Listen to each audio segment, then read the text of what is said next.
Uncle Iroh. If you are an Avatar: The Last Airbender fan, you know him, you love him. But with such a long and mysterious life, there are a few facts you might have missed. Let's get into it. Hey folks, welcome to the Geek Talk. Today let's go over some facts you may or may not know about the Dragon of the West. According to Avatar extras from the episode The Firebending Masters, the creators initially intended to air an episode detailing Iroh's past, although the idea was later dropped. It's very likely that this episode would have gone over how Iroh came to meet the last dragons. One note fans have always pointed out is that when you go to meet the original Firebenders, you need 2 Firebenders to enter the temple. And it couldn't have just been Iroh, he's not that good, he needed a partner. So a lot of fans speculate that this could have been Lu Ten, Iroh's son. Iroh visited an adult Katara in the Southern Water Tribe when Kaya and Bumi were still children, but prior to Tenzin's birth. In the Filipino, Finnish, Hungarian, Dutch, Russian, and Turkish dubs of the series, it is Iroh instead of Avatar Roku who says the words "previously on Avatar." Iroh developed lightning redirection by studying waterbending. Iroh used his own redirection technique twice during the series, once when a bolt of lightning almost struck the hull of the Fire Nation ship, and again when he grabbed Azula's hand to redirect the lightning from which she intended to strike Zuko. Iroh acted like a router both times. He simultaneously took the bolt in and shot it out away from both vessels. He is the only known individual to have successfully redirected naturally occurring lightning. Though successful, the act had several side effects that were never seen again from successful redirection, with Iroh's clothes and face being singed and his hair stuck straight up. Aspects of Iroh's life and personality bear a striking resemblance to Royal Uncle Cao, one of the 8 immortals in Chinese mythology.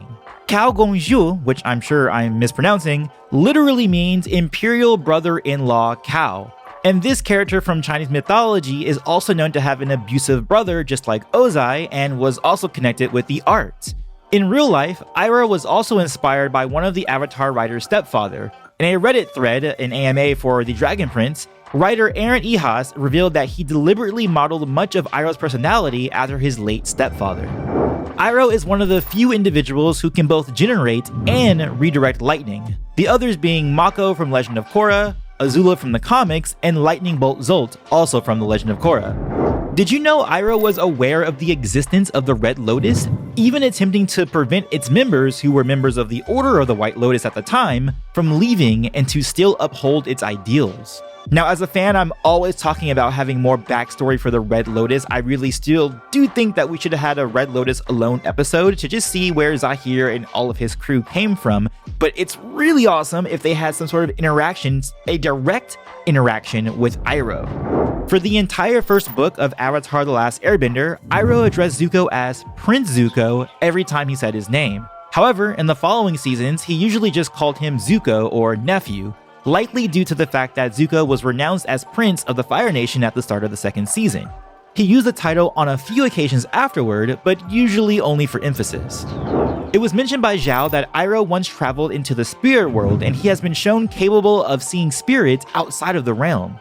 Iroh was able to see Aang and Avatar Roku's dragon Fang as they flew over him, while none of the other earthbenders beside him did. And later in life, Iroh was known as one of the few individuals to transcend into the spirit world following death, the others being the Kumari Kaje from the Avatar comics and the Painted Lady from Book 3, Fire. Iroh was the first general in history to attack and successfully break through the outer wall of Ba Sing Se after an almost 600-day siege. Following the death of his son, Iroh chose to withdraw, although he attributed this decision to the fact that he and his men were exhausted. Despite this accomplishment, his siege was looked upon as a failure and used by those around him as a means of insult.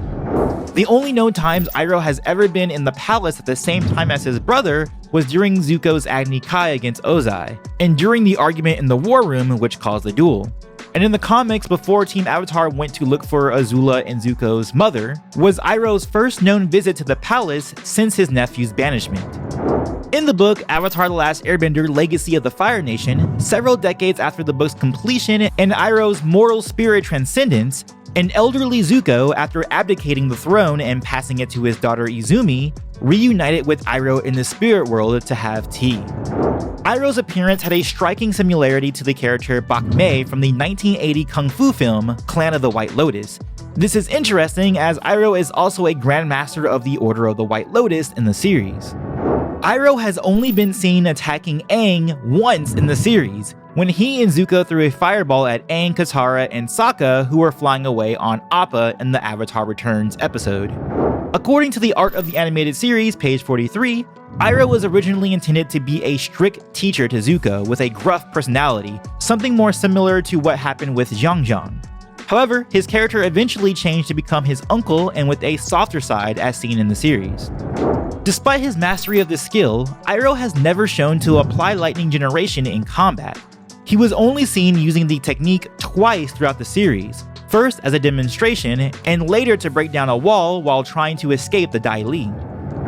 In Iroh's first appearance, he is seen playing a game similar to Solitaire. The piece in his hand has the air symbol coinciding with Aang's awakening. He places that tile over a fire one, to the right is a water tile and an earth tile on top, completing the Avatar cycle.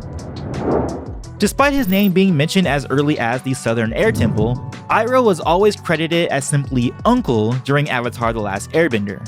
However, in The Legend of Korra, he was credited as Uncle Iroh in all appearances. In the comics, Iroh invented a tea consisting of milk and cooked balls of tapioca. Personally, one of my least favorite kinds of drink. What? I don't like balls in my mouth, what can I say? Iroh is the first character who was voiced by two voice actors in Avatar The Last Airbender. First by the acclaimed Japanese-American actor Mako, followed by Greg Baldwin, who would go on to voice the character in Book 3 of Avatar The Last Airbender, The Legend of Korra, and The Legend of Korra PS4 video game. And last but not least, Iroh will be played by Paul Sung-hyung Lee in Netflix's upcoming live-action adaptation of Avatar The Last Airbender.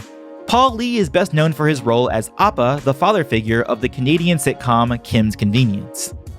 But that's it! Were there some facts in this video you didn't know about? Let me know why Uncle Iroh is one of your favorite characters in the show. For me, Uncle Iroh has always been that nice hybrid between Mr. Miyagi and Yoda, and the most interesting fact that I discovered while making this video was that he and ZUKO still hung out even after Iroh left for the spirit world. Let me know your favorite fact in the comments below, and I'll catch you on the next one. And as always, peace, love, and remember, be water, my friends.